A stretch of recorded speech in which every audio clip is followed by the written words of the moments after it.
Hello everyone, welcome back to my YouTube channel Physics Passion. Today I have come up with a video which will discuss the basics regarding vectors. So allow me to start the video. First of all, a physical quantity that can be divided into two categories. It may be a scalar or it may be a vector. Scalar quantity is a quantity which is completely represented only by its magnitude. It doesn't require any direction. For example, you can say mass, volume, time, temperature, all are scalar. On the other hand, to represent a vector quantity, you need both magnitude and direction as well. For example, you can say displacement is a vector, velocity is a vector, acceleration is a vector, force is a vector, momentum is a vector, and so on.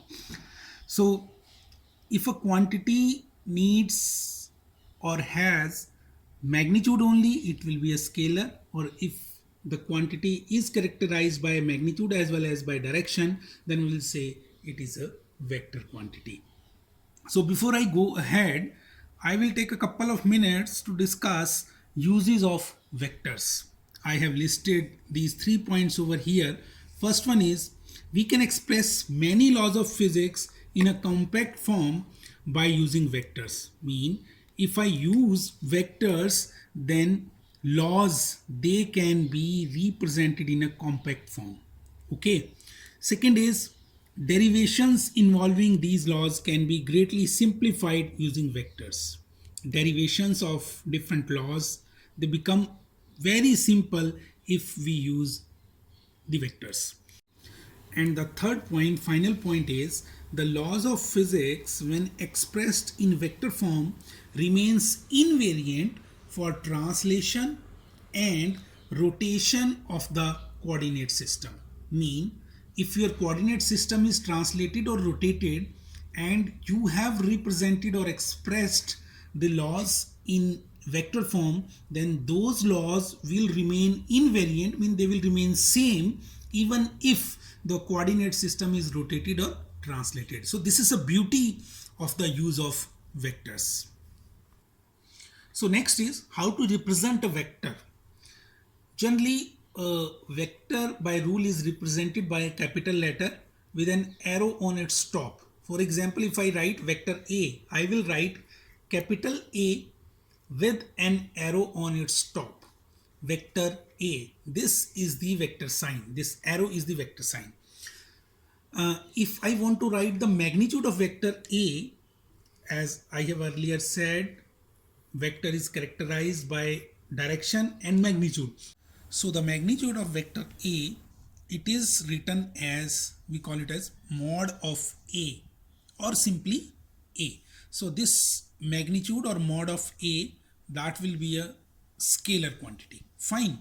So suppose I write any vector OP here, which is equal to vector A. I have shown this over here. This point O is called as the tail of the vector, and this point P with arrow, this is called the head of the vector. So this is how we represent a vector. Next thing is we will discuss different types of vectors in vector algebra we use frequently. First one is equal vectors. Two vectors of same length and drawn in the same direction are said to be equal vectors. Fine. Next one is unit vector. Unit vector of a given vector that is defined as a vector with unit magnitude and its direction will be same as that of the given vector. For example, of this vector A, I have defined above. Unit vector of this vector A, it is equal to vector A divided by the magnitude of that vector. So we represent unit vector by A cap over the vector. If I write unit vector A, it means A and a cap over it. This will represent the unit vector, and it is equal to vector A divided by the magnitude of the vector A. It means unit vector is a vector which will have unit magnitude and it has got the same direction as that of the given vector. Okay. Next one is negative vector. Negative vector of a vector is a vector which has got the same magnitude as that of the given vector and directed in opposite direction. So with same magnitude and direction just opposite, that will be a negative vector. For example, here this is vector A and the lower vector shows the negative of this vector A, mean minus A. So this minus vector A is the negative vector of this given vector A. Next term is co-initial vectors. These are the vectors, as the name signifies, vectors with same initial point. If two or more vectors have got the same initial point, then those vectors will be co-initial vectors. For example, here vector A and vector B, they are originated from the same point O. That's why vector A and vector B are co-initial vectors. So next term is collinear vectors.